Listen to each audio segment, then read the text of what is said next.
Bonjour à tous, donc bienvenue aux interviews du groupe Mémoire de la Bibliothèque. Nous allons commencer aujourd'hui par un premier membre de la bibliothèque, un membre historique, Marc Michalet, conservateur à la Bibliothèque municipale de Lyon. Donc Marc, tu vas te présenter un petit peu.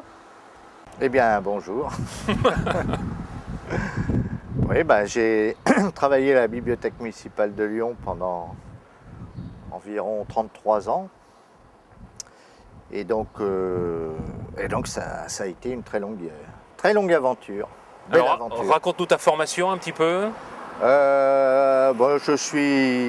Je suis issu de l'école nationale qui s'appelait, avant de s'appeler l'ENSIB, qui s'appelait l'ENSB, qui à l'époque se trouvait à Paris, Square Louvois, et donc moi qui suis lyonnais, je suis parti faire mes études à Paris, juste avant que l'école soit décentralisée et s'installe à Lyon. Donc tous les bibliothécaires faisaient leur formation à Paris alors? Tous. D'accord. Tous les conservateurs étaient formés donc à l'ENSB à Paris. Et donc... La formation durait combien de temps? Un an, 2 ans? Un an. Un an.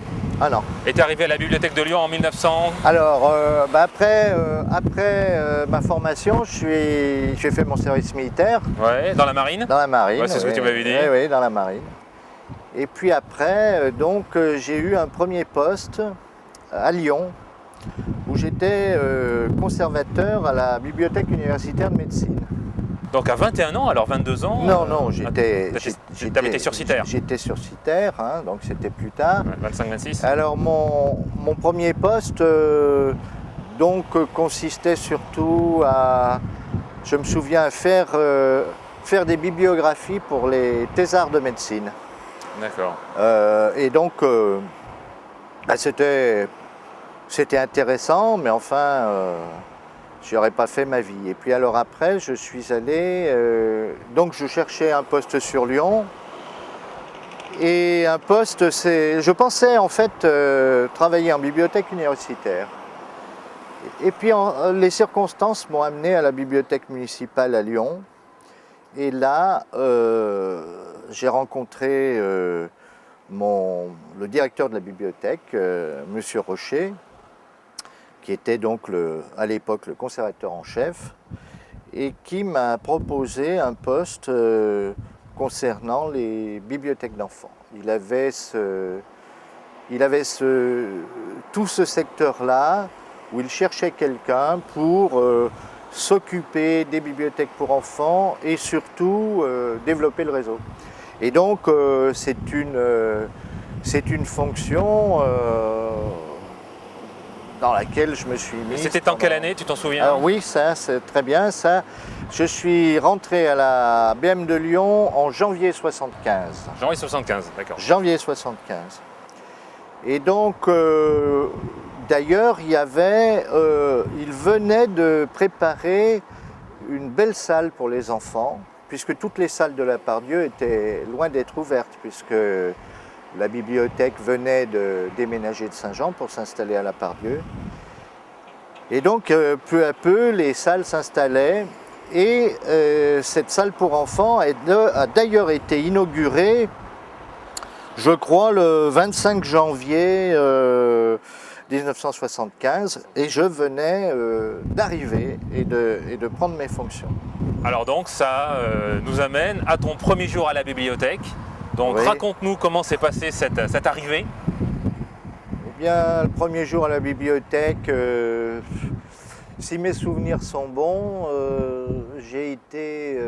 Qui t'a accueilli? J'ai été accueilli, je me souviens bien. Là, j'ai été accueilli par Mademoiselle Allais. D'accord. Mademoiselle Allais, à l'époque, faisait l'office de secrétariat de direction. Elle avait un poste très important auprès de Monsieur Rocher. Et donc, c'est elle qui est venue me chercher à l'accueil. Et puis ensuite, naturellement, T'as fait visiter les lieux? Oui, entretien avec Monsieur Rocher, visite des lieux, et puis présentation aux quelques personnes du service enfant qui me voyaient débarquer en se demandant qui j'étais. Donc c'était un jour où la bibliothèque était ouverte au public? Oui. D'accord. Oui, c'était un jour la bibliothèque était ouverte. Ça devait être. C'était le tout premier jour de janvier. Ça devait être le 2 janvier. Je ne me souviens plus, mais c'est fort probable. Tout premier jour où la bibliothèque était ouverte là. Et donc après, installation dans un bureau, voilà, et puis commencer à prendre le problème, à découvrir le problème des bibliothèques enfants, de ce qu'on y faisait. Et comment ça se passait alors? Tu as fait du prêt ou il y avait du prêt-retour? Comment ça se passait le prêt à l'époque? Il n'y avait pas d'ordinateur, il n'y avait pas de touchette, il y avait des fiches avec des stylos? Non, tout ça n'existait pas du tout. Le prêt des bibliothèques, pas seulement des bibliothèques enfants, de l'ensemble des bibliothèques à ce moment-là, était fait par ce qu'on appelait un système de pochette. C'est un très ancien système, donc où les lecteurs sont inscrits et ont une pochette à leur nom, et à l'intérieur des documents, à l'intérieur des livres, il y avait des fiches qu'on appelait la fiche de prêt. Et quand le lecteur empruntait l'ouvrage, on mettait la fiche de prêt dans sa pochette. Et après, on classait les pochettes chronologiquement, de manière à pouvoir contrôler la durée du prêt. Et dans cette pochette, il y avait combien de documents? Alors il pouvait y avoir, à l'époque, puisqu'on a augmenté depuis beaucoup, mais à l'époque c'était 3, 4, 5 documents. D'accord. Voilà. Et les opérations de prêt n'étaient pas du tout au départ informatisées. Alors après, on a eu des systèmes de prêt plus compliqués et en même temps plus simples à gérer, que l'on appelait, alors c'est la préhistoire des bibliothèques, on appelait ça le photocharging. Ou alors, c'était en fait une petite caméra et dessous cette caméra, on prenait une photo de la fiche d'inscription du lecteur qui correspondait un peu à sa carte d'identité de lecteur, et de l'autre la fiche d'identité du livre. Et après, donc, on les mettait en conjonction. Et ça a fonctionné longtemps, ce système-là? Ce système, ça a fonctionné des années, oui. Et alors, on avait, c'était compliqué parce qu'après, il fallait développer tous les films et pour gérer les retards de prêt, c'était assez compliqué. Bon, mais on était encore assez loin encore de l'informatique. De l'informatique. Alors, autre question. Donc, comment était organisée la bibliothèque à ton arrivée? Donc, Monsieur Rocher, conservateur en chef. Oui. Et ensuite, l'organigramme? Il y avait une dizaine de cadres. Une dizaine de conservateurs. Une dizaine de conservateurs, d'accord. Tous d'État? Tous d'État. À l'époque, voilà. Tous les conservateurs étaient d'État, puisque Lyon était une bibliothèque municipale classée. Ça veut dire qu'elle avait un fonds ancien important, et que donc l'État, pour ces bibliothèques classées, se réservait une espèce de droit de regard, c'est-à-dire d'y mettre du personnel jugé compétent ou formé pour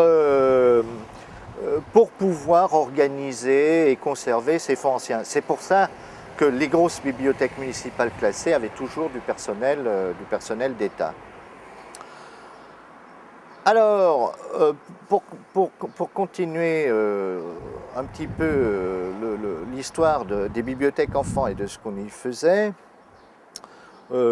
c'était un moment qui a été très important, je dirais, pour moi, personnellement, en tant que professionnel. Et puis, c'était un moment important pour la bibliothèque aussi, parce que on arrivait à un moment donné à cette époque où le réseau des bibliothèques, et en particulier des bibliothèques enfants, le réseau urbain, devait se développer parce que soit les bibliothèques existantes étaient extrêmement pauvres en documents, en locaux, elles étaient petites, elles étaient à rénover. Le réseau était à rénover, ou bien le réseau était inexistant et il était entièrement à créer. Beaucoup de bibliothèques de réseau étaient dans des annexes de mairie, dans des Bien sûr, sous-sols. Bien sûr, des petits lieux, quelquefois très exigus. Et en fait, on se trouvait à un moment donné où il fallait, et c'était une volonté municipale, hein, la ville prenait conscience peu à peu que ce réseau devait être amplifié et développé.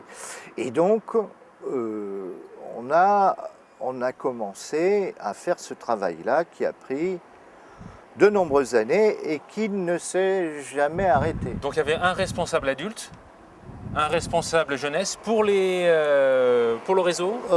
Voilà, le responsable adulte, c'était Patrick Bazin, qui après a pris la direction de la bibliothèque. Mais Bazin est arrivé plus tard. Il a dû arriver deux ans après. Je pense qu'il a dû, si mes souvenirs sont bons, il a dû arriver en 76 ou en 77. Et là, lui aussi, tout de suite, il s'est occupé du réseau de lecture publique pour les adultes. Si bien qu'on a été pendant de nombreuses années, au moins, je dirais 13 ans, on a été amené à travailler en extrêmement grande collaboration, étant donné que nous utilisions des locaux communs. Et quand on construisait un projet, je reparlerai plus tard de la manière dont on construisait un projet, eh bien on travaillait généralement ensemble.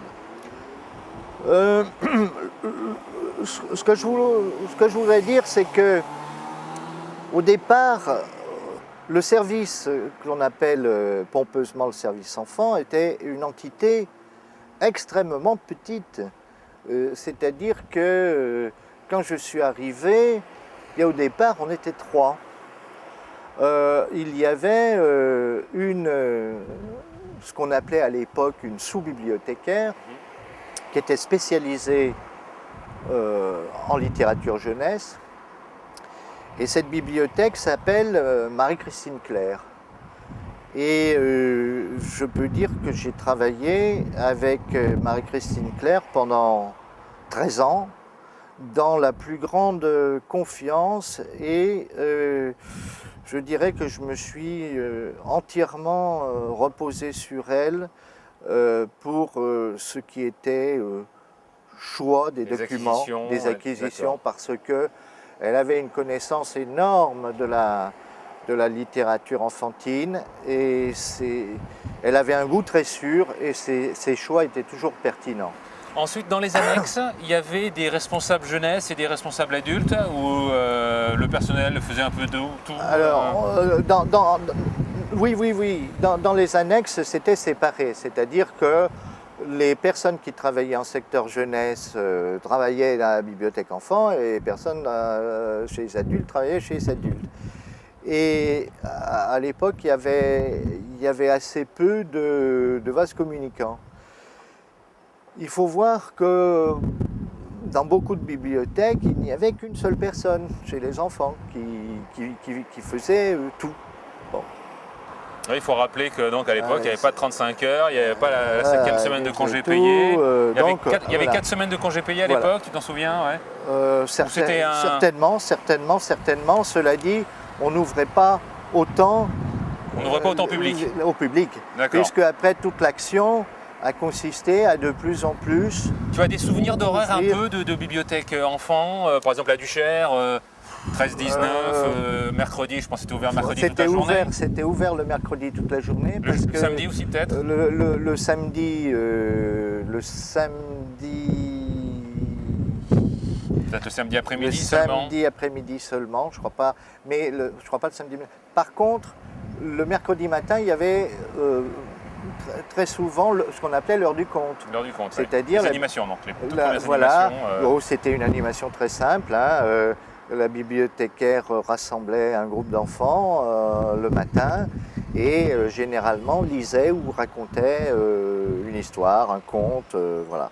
Puis ça s'est développé après beaucoup en animations multiples et diverses et variées. Mais au départ, c'était comme ça.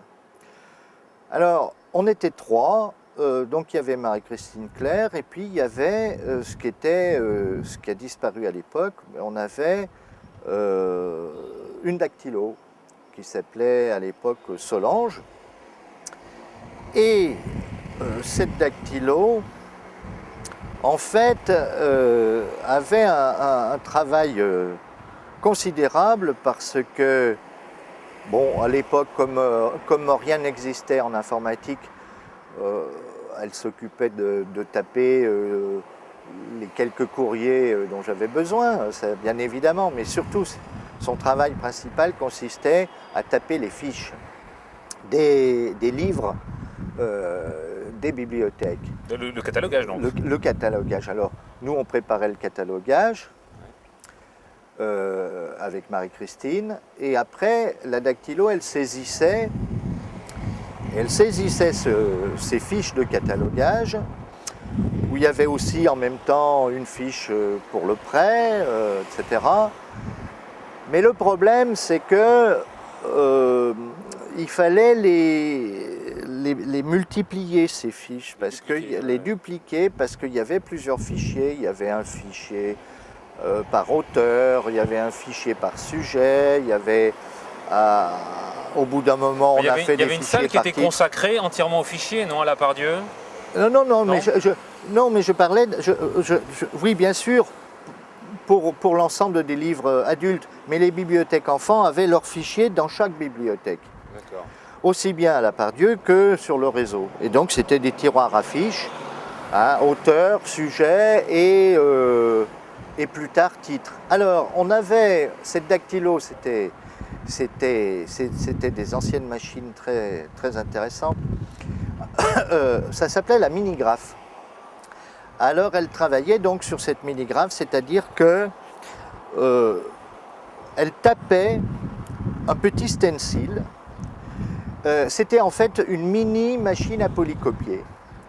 Donc, par exemple, toutes les machines à polycopier où on faisait les tracts, eh bien, c'était des petites machines où, en fait, ces stencils, une fois tapés, on pouvait les utiliser sur cette petite minigraphe pour multiplier et dupliquer les fiches. D'accord.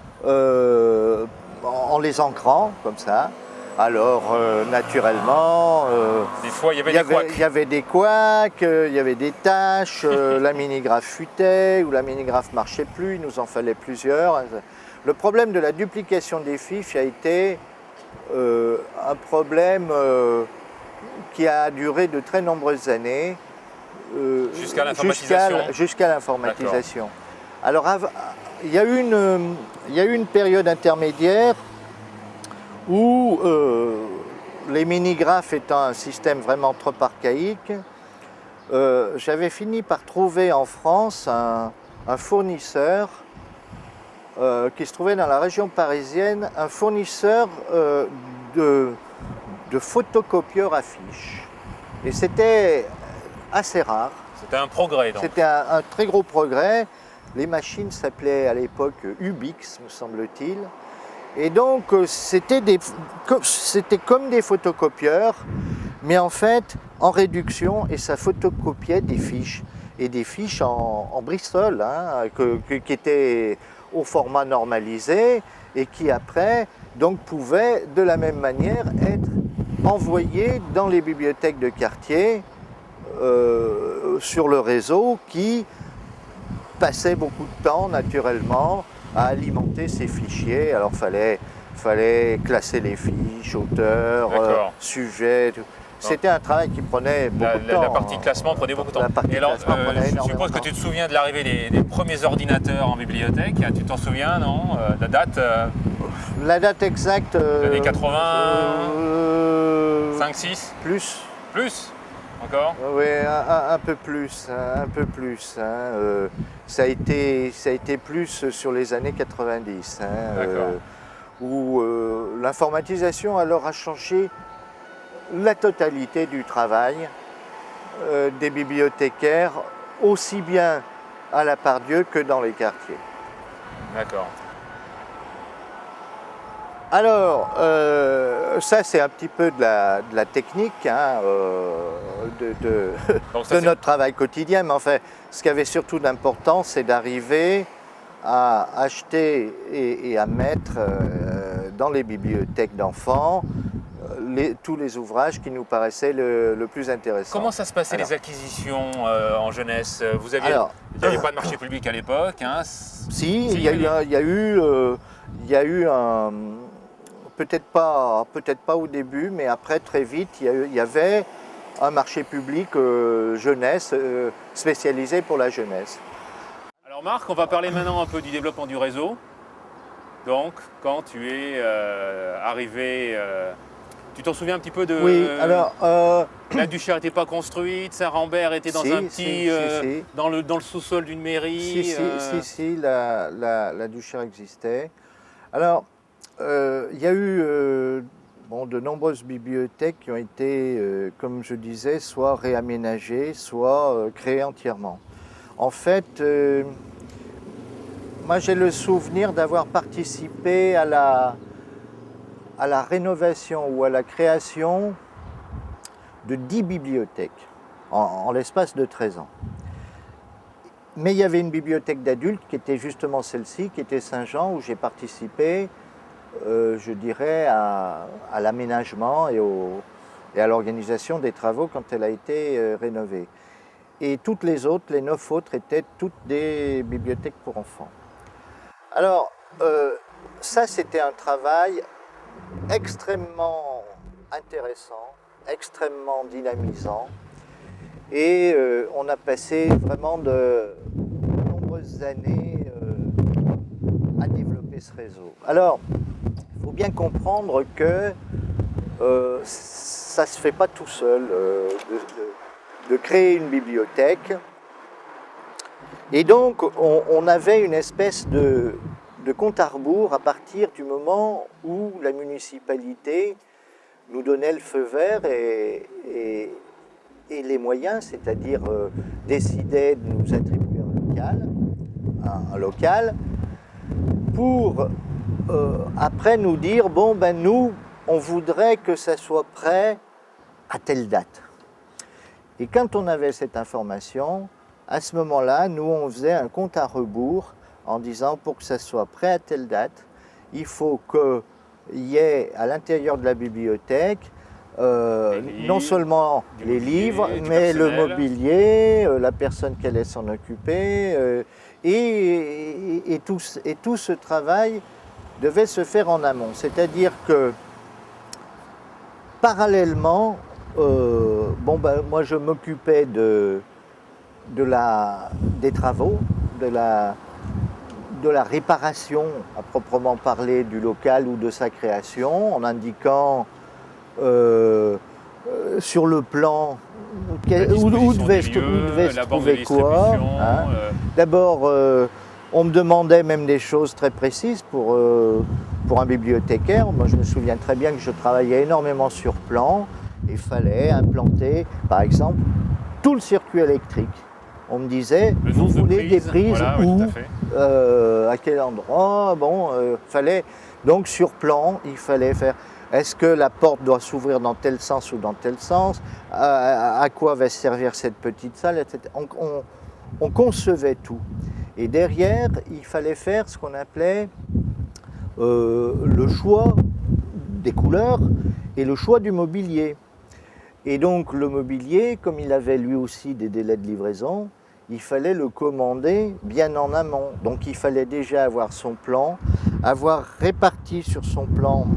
Je travaillais des jours entiers à faire des plans d'implantation, d'épis, de bibliothèques, de rayonnage, de banques de prêts, etc. De manière à ce que tout ce mobilier puisse être commandé et arrive en temps voulu.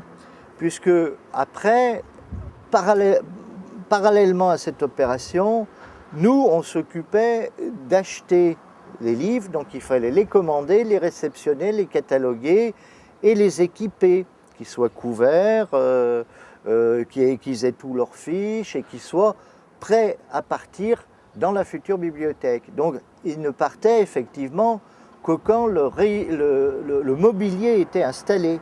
Alors tout ça était une opération, je dirais, avec un timing, un planning très précis, qui nous occupait beaucoup.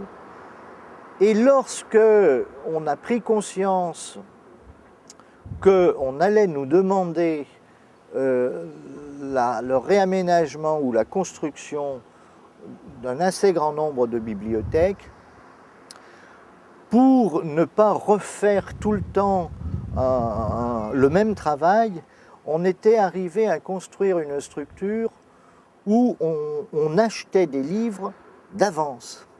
Et c'est-à-dire que par exemple, il nous arrivait d'acheter 5 exemplaires d'un même document qui nous paraissait indispensable pour l'ensemble des bibliothèques, un fond de base indispensable. Et ce fond de base indispensable, qui devait être là au moment de l'ouverture de la bibliothèque, eh bien on le stockait à la Part-Dieu, et on le préparait. Et donc, dans ce fond de base, qui était conséquent, et heureusement on avait les moyens à l'époque financiers, puisque à partir des années 80, on avait un budget, il y avait des subventions énormes de l'État, et on avait un budget très conséquent. Et donc on n'avait aucun souci, je dirais, de financement pour acheter les documents. Nous, notre problème, c'était d'arriver à avoir le temps de les traiter, parce qu'on n'était pas très nombreux. Et que si on avait de l'argent, on n'arrivait jamais à créer du personnel suffisamment. Et ce qu'il y avait de dommage dans ce système-là aussi, c'est que la personne qui devait prendre son poste dans la nouvelle bibliothèque d'enfants, elle était nommée toujours, le poste était créé toujours au dernier moment, quelques jours avant l'ouverture. Si bien que c'était très dommage, parce que cette personne qui prenait en main la bibliothèque n'avait pas pu participer au départ aux acquisitions du fond de base de ces documents dans la bibliothèque. Et ça, c'était dommage. C'était toi qui faisais le recrutement alors, ou c'était tes adjoints Non, j'ai participé à énormément de concours de recrutement de personnes qui ont travaillé dans les bibliothèques enfants. Et d'où venaient ces personnes? Elles venaient Eh bien, quand le poste était créé, le poste était annoncé. Et après, soit il y avait des postes est-ce que c'était sans du personnel concours, municipal ou est-ce que oui, c'était ça pouvait avec la être, décentralisation? Est-ce que c'était des gens qui venaient des préfectures de l'État? Non, c'était beaucoup plus tard, ça. D'accord. Mais au départ, on avait soit des personnels qui étaient agents, qu'on pouvait recruter d'une manière municipale, soit ce qu'on appelait les sous-bibliothécaires, qui maintenant ont pris une autre appellation qui s'appelle les assistants et les assistants qualifiés de bibliothèque. Et donc ça, c'était dommage de ne pas avoir la personne avant. Et donc cette mise en place du réseau urbain à Lyon nous a énormément occupés, et je dois dire que ça a été un travail extraordinaire. Particulier sur certaines annexes, la Duchère, Saint-Rambert, je pense que oui. Il y en a toujours des souvenirs. Des incongruités des fois, parfois dans les projets. Je me souviens. Une porte qui s'ouvre sur un mur. Non, quand même pas, parce qu'on travaillait sur plan et on était censé savoir où on en était. Par contre, moi je me souviens très bien que c'était pour la bibliothèque enfant du 6e arrondissement. Le mobilier venait d'être livré et installé, et il n'y avait pas encore les livres. Et une fois en place, eh bien, je dirais l'aspect esthétique me plaisait. Pas. Non. Il y avait quelque chose qui n'allait pas. Et donc j'avais les clés. J'avais les clés de la bibliothèque. Et je me réveille le dimanche matin et je me dis non, ça c'est pas possible. Et je suis allé à la bibliothèque. Le dimanche matin? Tout le dimanche, toute la dimanche. journée, la totalité du dimanche. Et j'étais avec mon épouse, et à qui ça a dû faire plaisir d'ailleurs. Et on a passé toute la journée à réaménager, à changer les rayonnages de place, à tout pousser. On pouvait, puisqu'il n'y avait pas encore les livres dessus, donc c'était encore aménageable. Et je me souviens, je suis parti le dimanche soir en me disant, eh ben là, je trouve qu'esthétiquement, c'était plus accueillant. Ça va mieux, parce que c'était mieux que ce que moi j'avais construit sur le plan.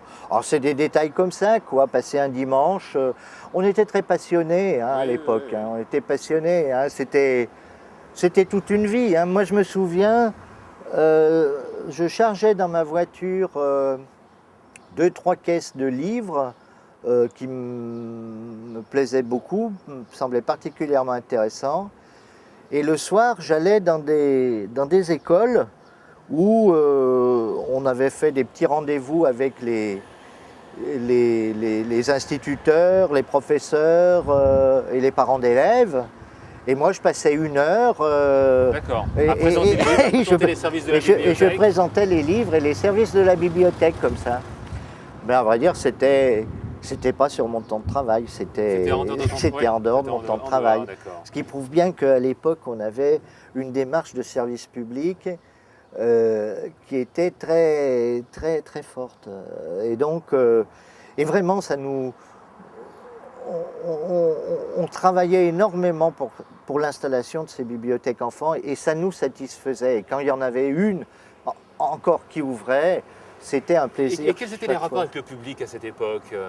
Eh bien, moi, je faisais énormément de visites de la bibliothèque par les groupes scolaires. Ah, d'accord. Ça, c'était constant. Il y en avait toutes les semaines. Et j'ai accueilli des centaines et des centaines de scolaires. Les albums, les BD, et je présentais, parce que c'était intéressant qu'ils viennent sur place. Ils venaient sur place avec leur enseignant. Et là, pendant 1 heure, je présentais les services de la bibliothèque, je leur montrais les documents, je leur expliquais comment ça fonctionnait. Voilà. Et donc là, l'inscription pour les enfants était gratuite, toujours à cette époque, elle a toujours été gratuite. Toujours. Toujours. Pour les adultes, c'était peut-être différent. Oui. Oui, là c'était effectivement payant, mais il y a eu des réajustements au fil des années. Mais chez les enfants, pendant le temps où nous on a œuvré, c'était gratuit, oui. D'accord. C'était des abonnements par famille, ou individuels, par enfant? C'était par enfant. C'était par enfant. C'était par enfant, puisque on voulait savoir dans la même famille, c'était obligé, s'il y en avait qui ne rendaient pas leurs livres, ou pour les différencier des frères ou des sœurs qui les rendaient à temps. Voilà. Donc, c'était par enfant. Tu as d'autres souvenirs Mais aussi? Par contre, il y avait des abonnements après des classes entières. Des classes entières, d'accord. Voilà. Alors là, c'était... on appelait ça... je ne sais plus comment on appelait ça. C'était un abonnement pour une classe entière. Oui, et l'enseignant pouvait emporter quelque chose comme 30 livres à la fois. C'est les abonnements éducoles. Voilà, c'est les abonnements éducoles. Un peu global, je crois que ça existe encore. Ça existe encore. Hein. Et l'enseignant partait avec énormément de livres qu'il faisait tourner sur sa classe. Alors moi, ayant été responsable du silo, je me souviens aussi dans le silo avoir vu ton imprimante. Tu avais fait une animation pour les enfants. Tu peux nous en dire quelques mots? Oui. On avait fait ces animations-là à la salle d'enfants de la Pardieu. J'avais effectivement un petit matériel qui permettait d'imprimer. Comme autant de Gutenberg. Voilà, tout à fait. Alors, il y avait donc des petites lettres dont on composait un texte, alors forcément à l'envers, et on fixait les petites lettres sur ce qu'on appelait des composteurs.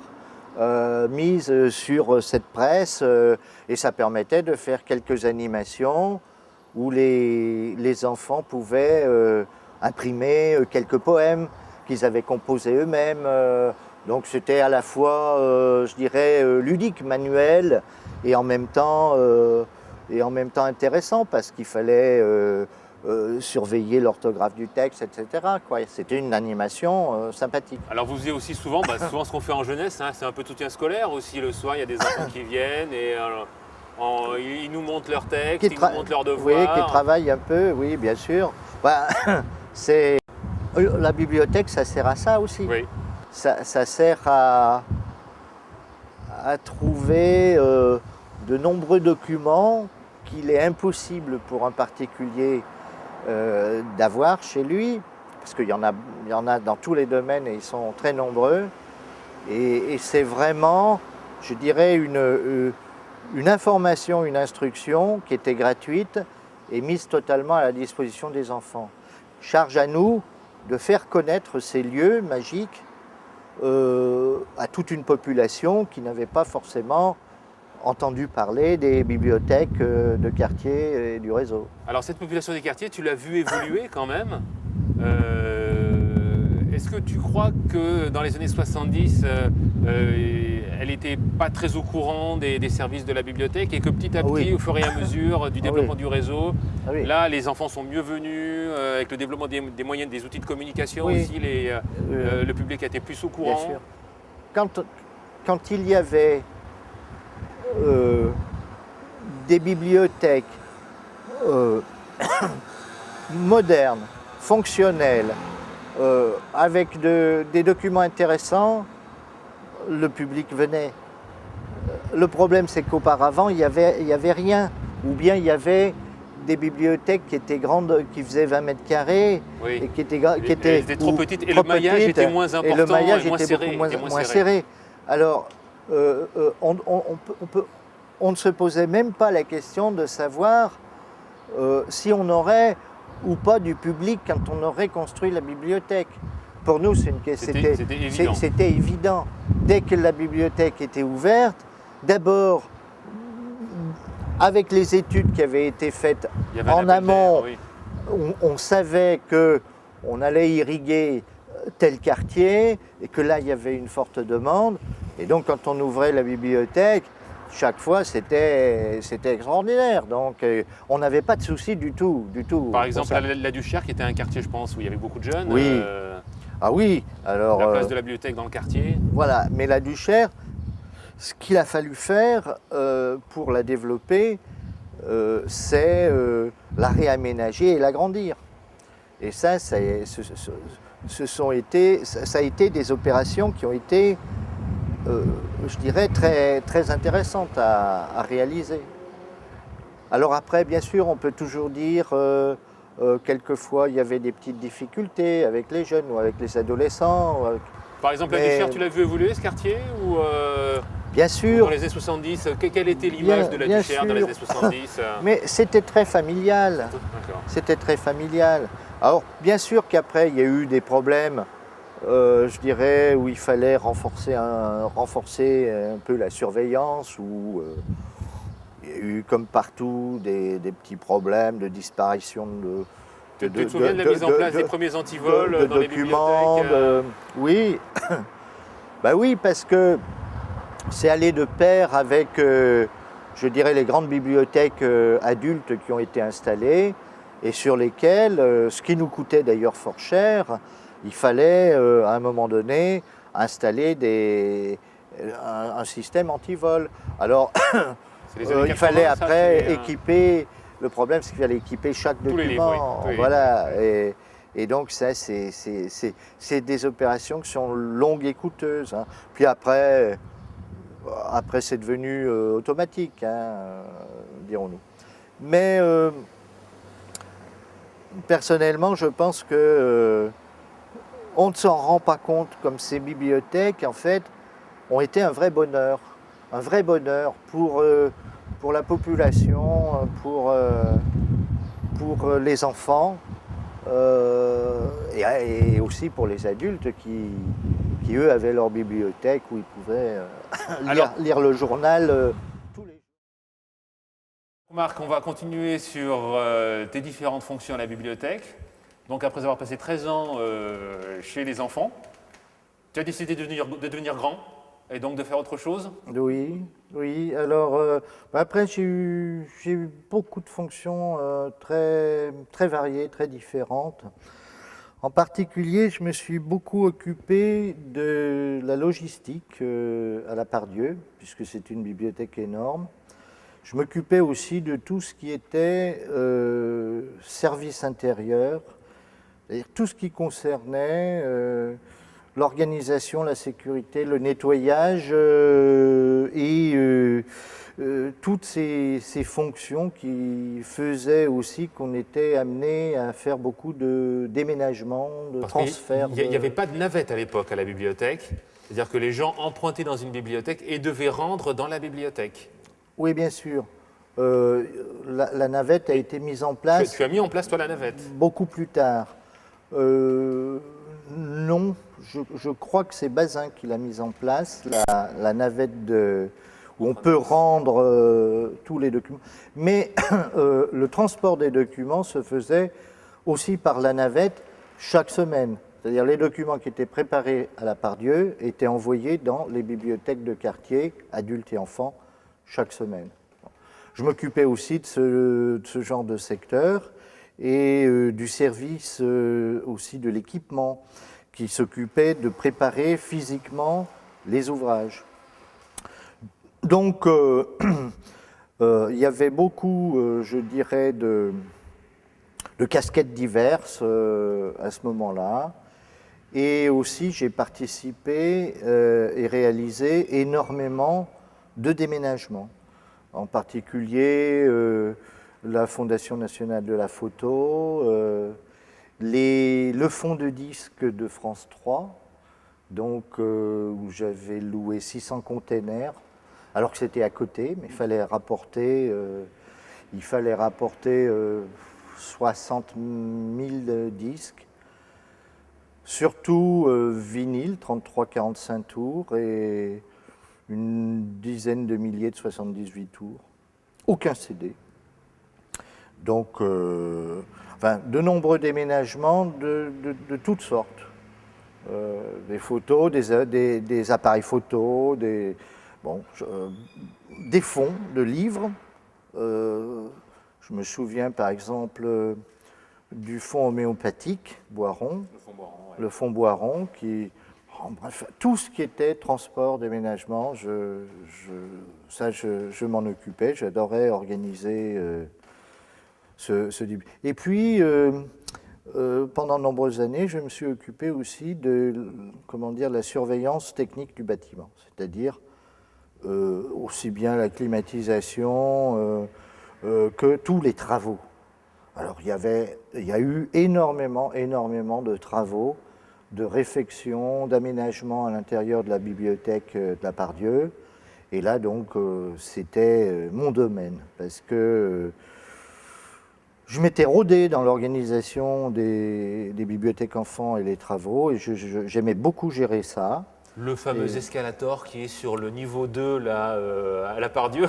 Ah, tu oui. peux en parler Ah oui. cet escalator? Alors, l'escalator qui autrefois se trouvait justement entre le niveau 2 et le rez-de-chaussée, hein, il a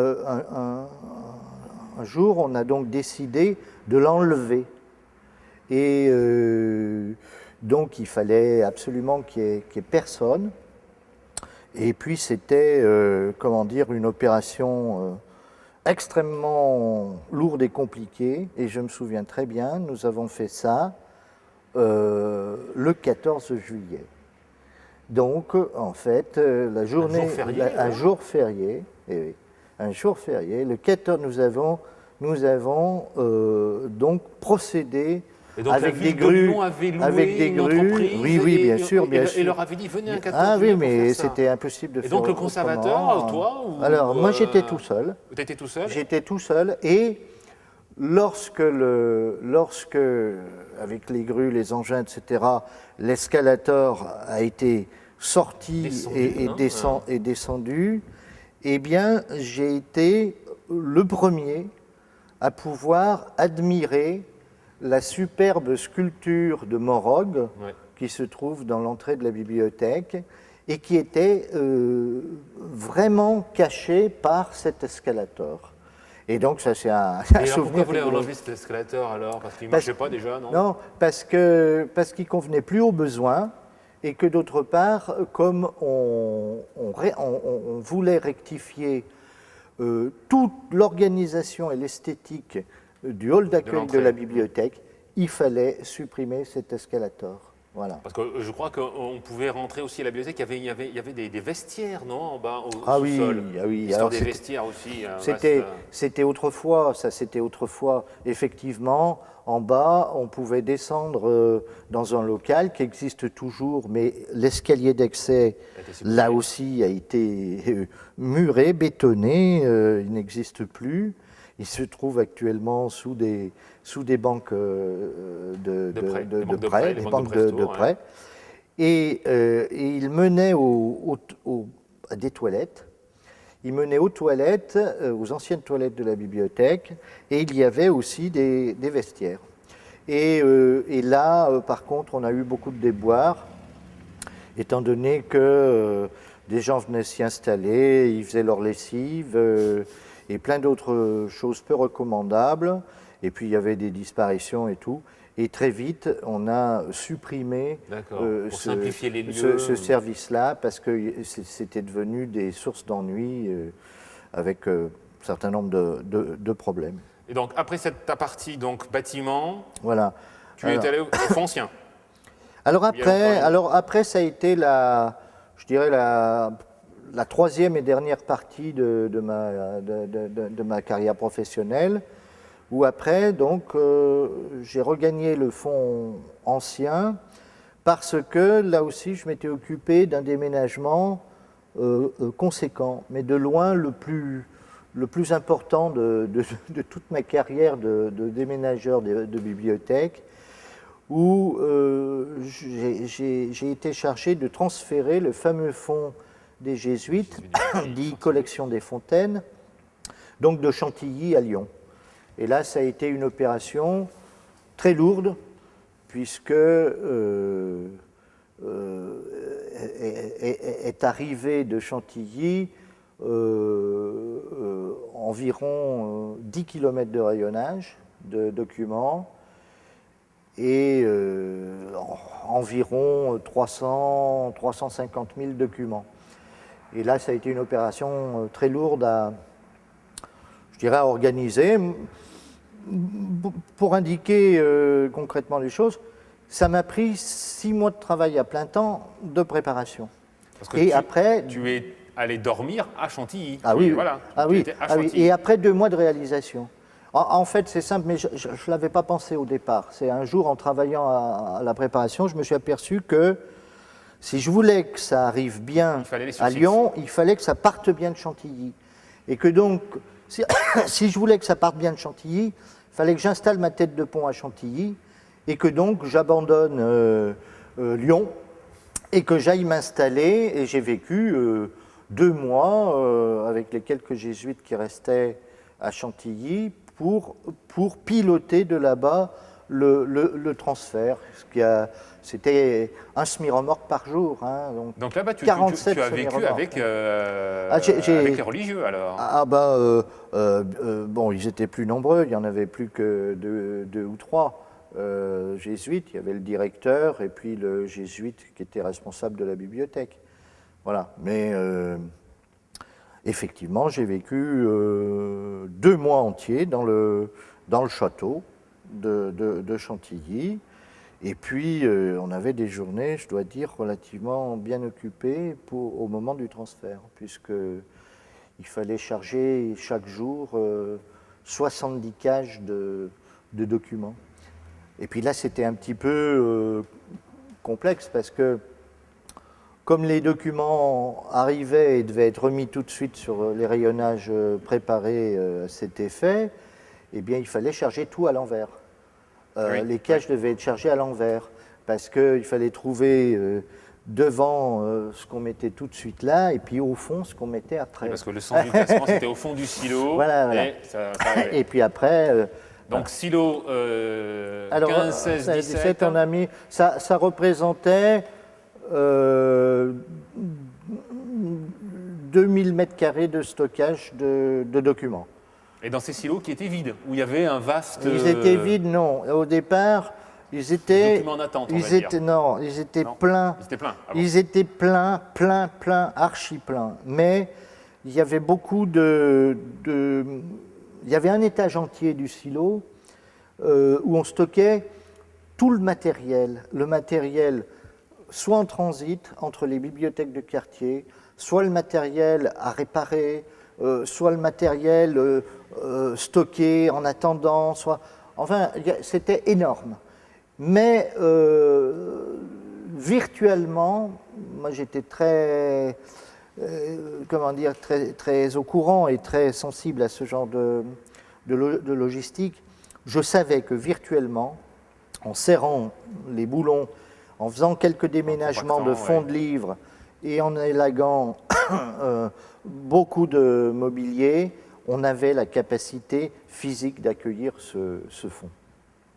Et donc, alors une fois que le fonds est arrivé, par contre, d'un coup d'un seul, la Part-Dieu, je dirais le silo de la Part-Dieu, est devenu avec une surface de stockage potentiel beaucoup plus limitée. Maintenant, les capacités, je dirais, de stockage important à la Part-Dieu sont proches de zéro maintenant. Oui. Et on ne peut plus envisager de transfert de fonds aussi important. C'est fini, ça, c'est fini. Il faudra trouver pour l'avenir d'autres solutions. Des stockages déportés, des services qui pourraient émigrer, comme le bibliobus, que sais-je, etc. Alors, donc ça, les jésuites, ça a été ton dernier poste à la bibliothèque municipale. Alors, une fois que le déménagement a été terminé, j'ai retrouvé, je dirais, moi qui avais fait beaucoup de travaux, de déménagement, de logistique, j'ai retrouvé une fonction, je dirais véritablement de conservateur de bibliothèque. Et donc, c'était un secteur qui m'intéressait beaucoup personnellement. Et pendant plus de 10 ans, je me suis occupé de faire les acquisitions que l'on appelle de spiritualité et religion pour la bibliothèque municipale de la Part-Dieu. Puisque l'idée, c'était, comme ce fonds jésuite était extrêmement important et riche, aussi bien pour les chercheurs, les professeurs d'université, que les gens qui faisaient des thèses. Donc notre souci était non pas de transformer ce fonds en fonds mort en le tuant, mais en continuant son existence par des acquisitions suffisamment de haut niveau, puisque là, ce dont je parle, ce ne sont pas des acquisitions spiritualité, religion pour le grand public. Non, ça n'était plus notre souci. Notre souci était de faire des acquisitions de suffisamment haut niveau pour prévoir, je dirais, pour les 50 prochaines années, toutes les futures recherches concernant ces domaines de spiritualité et religion pour des chercheurs de haut niveau. C'est-à-dire que nous achetions vraiment tout ce qu'il y avait de plus intéressant, et pas seulement en français, mais en allemand, en italien, en anglais, et nous avions maintenu tous les abonnements. Il y avait environ, si mes souvenirs sont bons, 350 périodiques en cours, et donc nous avons maintenu la totalité des abonnements de manière à ce que ce fonds continue à avoir une vie, une actualité, et puisse être consulté même par des chercheurs actuels, sans que ce fonds soit transformé uniquement en fonds ancien. Voilà, ça c'était... Alors donc, j'ai passé énormément de temps là dans une activité, moins de logistique, mais plus d'acquisition, où je mettais à profit mon intérêt, mes connaissances, et où je me suis véritablement spécialisé dans ce domaine. Voilà. Alors maintenant, tu vas nous livrer peut-être ton meilleur souvenir de la bibliothèque, et puis bien sûr, s'il y a le meilleur, le pire ou le plus insolite, hein, une situation insolite. Je sais que dans nos métiers de public, on est souvent confronté à ça. Alors, mon meilleur... des bons souvenirs, il y en a énormément. Il y en a énormément. Alors, il y a un souvenir, moi, qui restera toujours, je reviens aux bibliothèques enfants, et quand je faisais ces visites des scolaires, et moi je me souviendrai toute ma vie, après avoir présenté donc ces livres et ce potentiel de la salle enfant, il y a un petit garçon qui devait avoir 8 ans, 7-8 ans à l'époque, et la classe repartait, et puis il est venu vers moi, puis il m'a pris la main, et puis il me dit, eh bien écoutez, vous savez monsieur, ça m'intéresse beaucoup, parce que je m'intéresse beaucoup aux livres, à la lecture, et là, j'ai découvert quelque chose d'extraordinaire. Alors, il est parti, et je me suis dit, finalement, eh ben, on travaille pour les bibliothèques d'enfants, eh ben, c'est intéressant, c'est important. Voilà, j'avais la satisfaction en œuvre de voir. Voilà, ça c'était un excellent souvenir. Puis alors, il y a des anecdotes, il y en a beaucoup, heureuses, malheureuses. Une fois, on nous avait dévalisé à la salle des enfants. On avait acheté tout un matériel audiovisuel pour les animations. Donc une superbe chaîne stéréo, bref, du matériel à l'époque qui était bien, bon. Et un matin, on arrive et tout avait disparu. Et là, je me souviens que, alors que, bon, on avait été victime d'un cambriolage, hein, peut-on l'éviter, mais je me souviens que quand je suis allé voir mon chef, Monsieur Rocher, il n'était pas bien content, et donc c'est pas un bon souvenir là que j'ai du travail. Voilà. Bon, ce sont des choses qui arrivent, parce que des vols, on en a eu d'autres dans la bibliothèque, c'est arrivé, c'est malheureux, mais celui-ci m'avait particulièrement ému, parce que j'étais jeune, et puis là c'était un coup dur, quoi.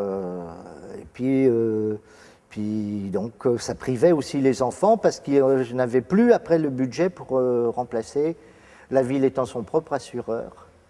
Eh bien, le budget avait disparu, donc je n'avais plus d'argent pour remplacer ce matériel. Ensuite, peut-être des situations un peu plus insolites. Ah ben, alors dans les situations, classiques, hein, les situations coincés dans les toilettes. Non, pas coincés dans les toilettes, mais par contre, il y a eu plusieurs fois où du personnel est resté coincé dans un ascenseur. Oui. Alors je me souviens, là ça arrive, hein, et donc je me souviens d'une collègue qui était coincée dans l'ascenseur, et donc je pouvais, en écartant la porte, la voir et lui parler, et elle était claustrophobe, et donc on avait appelé les secours, mais ils ont mis 3 quarts d'heure à venir, et je me souviens, pendant 3 quarts d'heure, avoir fait du soutien moral, du soutien psychologique et moral à ma pauvre collègue qui risquait rien d'ailleurs, Oui. mais qui a dû attendre trois quarts d'heure avant de pouvoir sortir, plus morte que vive. Pour des souvenirs, il y en a tellement. Il y a un jour, avec les travaux qu'il y avait eu de la gare de la Part-Dieu, il y avait des rats qui étaient sortis et puis qui étaient montés, par la façade de la bibliothèque de la Part-Dieu, jusqu'au 5e étage. On avait retrouvé avec le chef du service intérieur, Jean-Paul Robert, et donc on avait été obligé de faire un safari rat qui a malheureusement mal tourné pour le rat, mais nous on n'était pas forcément non plus très contents et très satisfaits d'avoir tué cette pauvre bête. Et vous les aviez tués comment? Voilà, on l'a tué à coup de pelle. On arrête avec les souvenirs. Ah si, une fois j'ai failli dormir à la bibliothèque, c'est vrai, tout à fait vrai. Mais j'aurais bien aimé, c'était mon rêve de dormir à la bibliothèque. Voilà. Ça, c'est un fantasme fantasme de bibliothécaire. Voilà. Et en fait, on avait, pour assurer la sécurité la nuit, on avait des gardiens logés. Et toujours, on en avait 2 par sécurité. Et s'il arrivait quelque chose, quoi. Alors, l'un des 2 gardiens logés était en congé. Et l'autre gardien logé, malheureusement, malade, en allant faire ses courses à côté, se fait renverser par une voiture. Heureusement, il n'avait qu'un bras cassé, le nez cassé, bon, sans dégâts pour sa vie. Mais bon, il était hors service. Et là, je me suis trouvé, et c'était... Alors, me semble-t-il, je crois bien que là aussi, c'était les vacances autour du 14 juillet ou quelque chose comme ça. Il me semble bien que c'était cette date, parce que c'était l'été, effectivement, ça devait être autour du 14 juillet. Et j'avais plus de solution. Et donc, je me suis dit, il faut quelqu'un pour assurer la sécurité à l'intérieur de la bibliothèque la nuit, brancher les alarmes, faire les rondes, être là, faire les rondes, etc. Et donc j'ai dit, je suis allé chercher chez moi tout mon sac de couchage pour m'apprêter à coucher sur le lit de l'infirmerie, puisqu'on avait une infirmerie avec cet espace-là. Et malheureusement, mon rêve ne s'est pas réalisé parce que vers 19h est rentré plus tôt de vacances le second gardien logé qui m'a dit « Ah ben c'est bon, monsieur Michalet, j'assure, il n'y a pas de souci, rentrez chez vous. » Donc je suis reparti avec mon sac de couchage. Mais quelque part, j'ai été déçu de ne pas pouvoir passer ma nuit à la bibliothèque. Le fantasme du conservateur n'a pas pu être assouvi. Non, pas cette fois-là. Alors donc, quand tu es parti de la bibliothèque, oui. En quoi avait-elle changé? Ah, du tout. Par rapport... Tu as tout vu, tu as vu l'évolution de l'informatique. Alors, par rapport à janvier 75, et en quand je suis arrivé... 2006, 2005 oui.